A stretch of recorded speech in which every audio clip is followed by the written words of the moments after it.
पढ़बो लिखबो मेहनत करबो तभे आरो ला पाबो रे।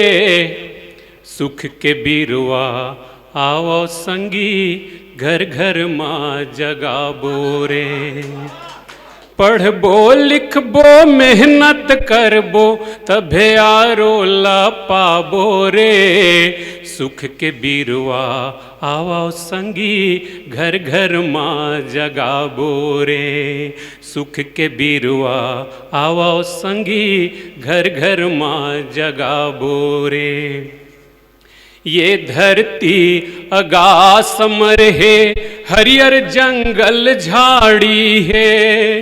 नदिया नरवा तरिया डबरी सुघर कोला बारी है। खेत बियारा गली कोठार सुघर स्वच्छ बनाबो रे। सुख के बीरुआ आवो संगी घर घर माँ जगाबो रे।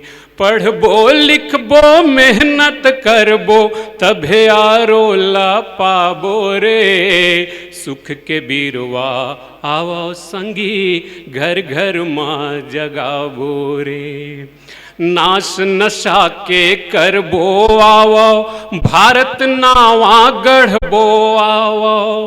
भेद रहे झन जाति धर्म के सुमत रद्दम बढ़बो आवो। छोड़ झमेला झगड़ा झंझट जगला तीरथ बनाबो रे। सुख के बीरुआ आवो संगी घर घर माँ जगाबो रे।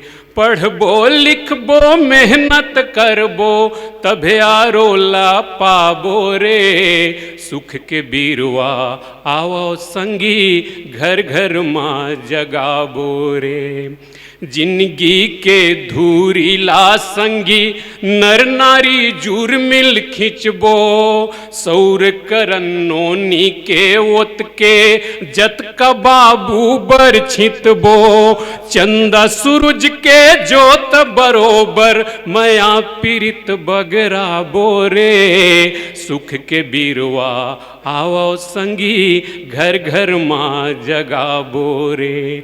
पढ़बो लिखबो मेहनत करबो तभे आरो ला पाबो रे। सुख के बीरुआ आवो संगी घर घर माँ जगाबो रे। सुख के बीरुआ आवो संगी घर घर माँ जगाबो रे।